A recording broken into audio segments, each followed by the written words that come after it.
성도 여러분 안녕하세요. 반갑습니다. 153 성경 일독 오늘은 제 139일째 되는 날입니다. 오늘은 사도행전 27장과 8장을 마치고 로마서 시작해서 5장까지 읽게 됩니다. 사도행전 27장은 순한 남풍의 유혹 그리고 사경 가운데 안심으로 요약할 수 있겠습니다. 백부장 율리오의 수행으로 몇 명의 죄수들과 함께 군사를 대동하고 이달리아, 즉 이탈리아, 로마를 이야기하는데요. 항해를 시작합니다. 그레데 섬이 나오는데 이것은 출발지 이스라엘, 정확히 말하면 가이사랴죠. 출발지 가이사랴와 도착지 이달리아의 중간쯤 됩니다. 8절에 미항과 12절에 베닉스가 나오는데요. 이 두 항구는 하룻길이 안 되는 가까운 항로입니다.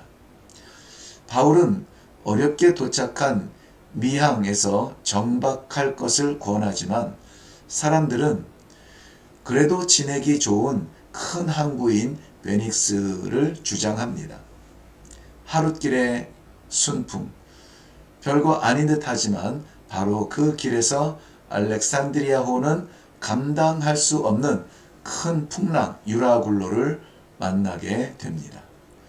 길을 잃은 배는 사흘째 되는 날 이미 20절에 보면 구원의 여망을 잃어버립니다. 바울은 일어나서 하나님께서 주신 구원의 소망을 외칩니다. 그래도 열흘 동안이나 더 사경을 헤매게 됩니다. 배는 하나님의 약속대로 멜리데섬, 즉 몰타에 모두 구조가 됩니다. 순한 남풍으로 잠시 후면 도착할 것 같았던 베닉스, 도착하지 못합니다. 그러나 유라굴로의 그 폭풍 아래 사경을 14일 동안 보내지만 하나님의 약속을 받은 바울을 통하여 안심하라는 메시지를 받게 되죠. 사도행전 28장입니다. 모든 성경의 기록은 끝이 나지만 그 모든 언약의 완성은 주 예수 그리스도의 재림과 심판의 시간에 맞추어져 있습니다. 그제야 끝이 오는 것이죠. 특별히 사도행전은 성령 행전이라는 의미에서 역동성 있는 하나님의 일하시는 현장들이 기록되어져 있었습니다. 그래서 많은 교회와 성도들이 사도행전 29장의 삶과 헌신을 시작한다고 다짐하는 자리가 바로 사도행전을 마치는 28장입니다. 로마에서의 바울은 수감자 입장입니다.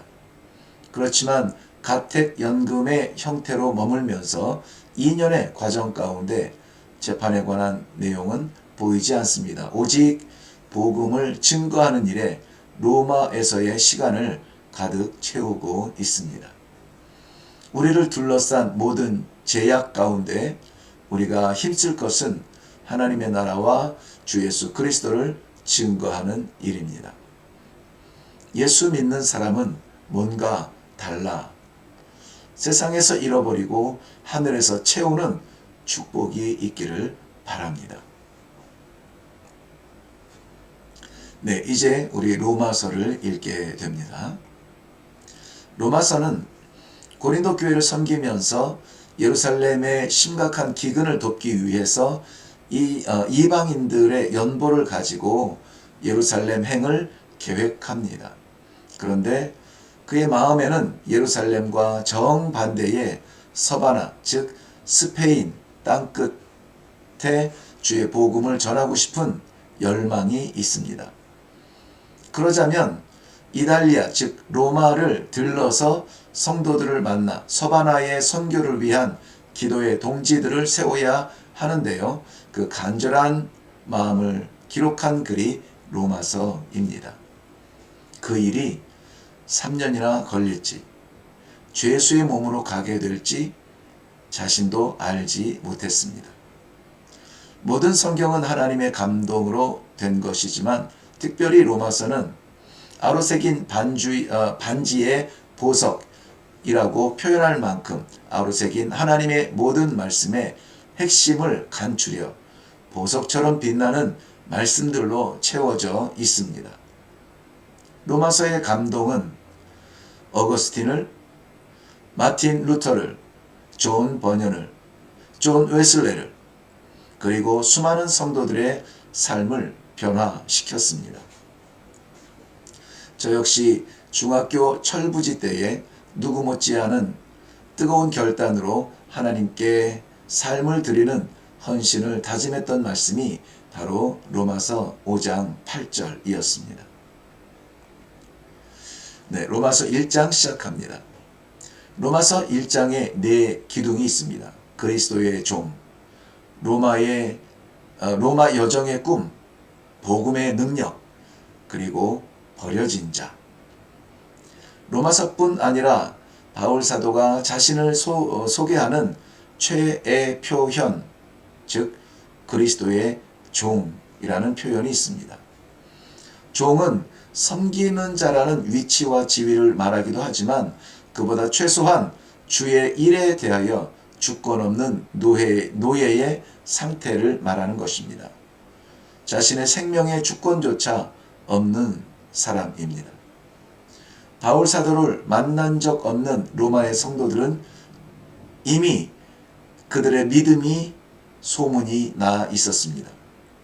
그들에게 복음은 모든 믿는 자들에게 구원을 주시는 하나님의 능력이 됩니다. 즉, 복음과 상관없는 삶은 구원과 상관없는 삶이 될 수 있다는 것입니다.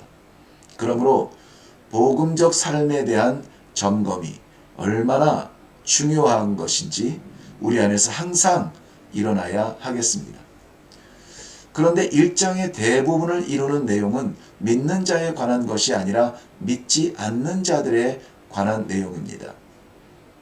복음에서 버려진 자들이 있다는 것이죠. 충격적입니다.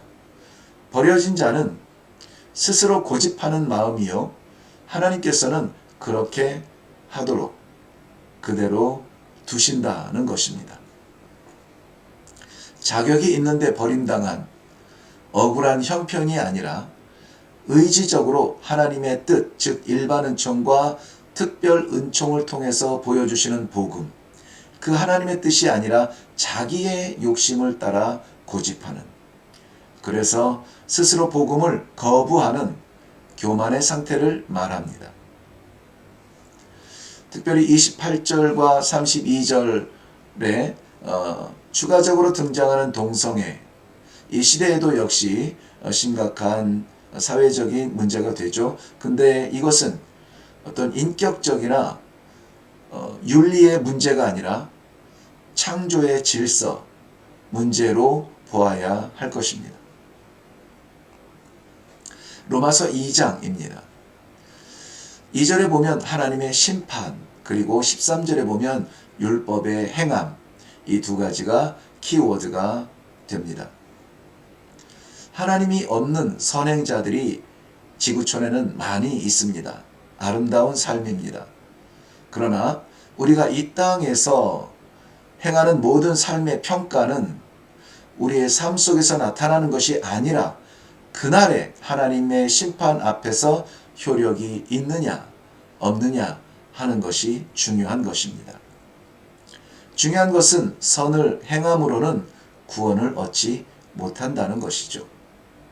아름다운 선행은 좋은 삶이기는 하지만 그리스도와 상관이 없다면 구원과 상관없는 세상에서의 좋은 흔적일 뿐입니다. 그것은 내가 무엇을 좋아하는가 혹은 내가 무엇을 하고 싶은가와 상관없이 하나님, 즉 심판주께서 무엇을 기대하시는가가 절대적으로 중요한데요. 그것이 바로 그리스도 안에서의 율법의 행함입니다. 율법의 행함이 너무 보여지기 위함이 아니냐라고 할 수 있겠지만 그렇기 때문에 그리스도 안에서의 행함이어야 한다는 것입니다. 바울 사도의 신앙의 핵심 요소는 그리스도 안에서, 그리스도를 통해서, 그리스도를 향해서 라고 말할 수가 있겠습니다. 그러므로 예수 없는 어떠한 선행도 하나님의 심판 앞에서 결코 유익함이 없습니다. 유대인의 실수가 바로 그것이죠.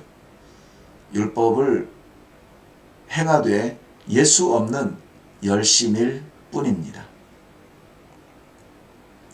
로마서 3장입니다.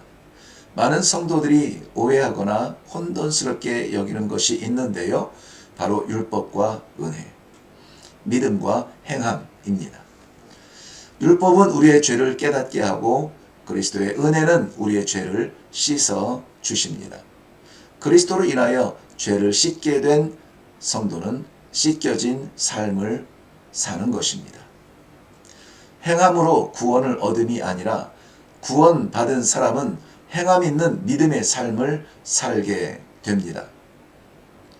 구원의 감격이 있는 사람은 자신의 유익을 구하기보다는 남의 유익을 구하는 일이 자연스럽게 행하게 되는 것이죠. 남이야 어떠하든지 나만 편하면 된다는 생각은 구원받은 사람이 할 수 없는 생각입니다. 성도의 많은 행위가 있으나 믿음 없는 행위는 공허할 뿐입니다. 그러므로 행동하는 사람보다는 믿음 있는 사람에게 더욱 소망이 있습니다. 3장의 결론은 31절인데요. 그런즉 우리가 믿음으로 말미암아 율법을 파기하겠느냐? 그럴 수 없느니라. 도리어 율법을 굳게 세우느니라.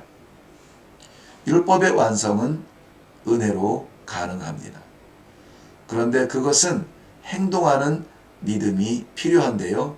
바로 사랑입니다. 로마서 4장입니다. 믿음과 행함의 이해를 돕고 있는 부분인데요. 믿음의 원칙을 설명하고 있습니다. 믿음이 있다, 없다를 설명하는 것은 쉽지 않습니다. 그러나 기준을 정한다면 원근 측정은 가늠할 수 있겠죠. 로마서는 아브라함을 표본으로 세우고 있습니다. 하나님께서 아브라함을 인정하는 것은 3절에 의하면 그의 행함이 아니라 그의 믿음 때문이라고 말씀하고 있습니다. 믿음은 보이지 않는 길에서 내딛는 첫 걸음입니다. 21절은 그래서 약속하신 그것을 또한 능히 이루실 줄을 확신하였으니 라고 기록하고 있습니다. 하나님의 약속은 그 자체가 보이지 않는 실체입니다. 사람들은 자꾸 뭔가를 하는 것에 집중을 합니다. 그런데 성경은 무엇을 하는 것도 중요하지만 그보다 그 행함의 근거가 어디에 있느냐를 중요하게 보고 있습니다. 그러므로 아직도 하나님을 귀히 여기시고 하나님께서 귀히 여기시고 열방의 모범으로 삼으시는 사람은 아브라함의 혈통적 후손이 아니라 아브라함의 믿음의 후손입니다. 믿음은 행함의 바탕이어야 되고 질서이어야 합니다. 로마서 5장입니다. 은혜에 관한 내용입니다. 예수 그리스도의 죽으심과 살아나심, 그러므로 우리가 죽고 우리가 살아나 생명을 얻게 되었습니다. 믿음으로 의롭게 되었고 믿음으로 불안에서 소망으로 변하고 믿음으로 죽음의 분리에서 하나님과 하나가 되는 평화를 누리게 되었습니다. 그러므로 환난의 자리에 있든지 연약한 상태에 있든지를 둘러보기보다는 그리스도 안에 있는 믿음의 사람인지가 더욱 중요합니다. 우리는 믿음으로 의롭게 되며 구원을 받으며 하나님과 화목하게 됩니다. 하나님의 완전한 창조의 세계에서 한 사람 범죄, 즉 불순종으로 하나님과 분리되는 죽음 아래 있게 되었습니다.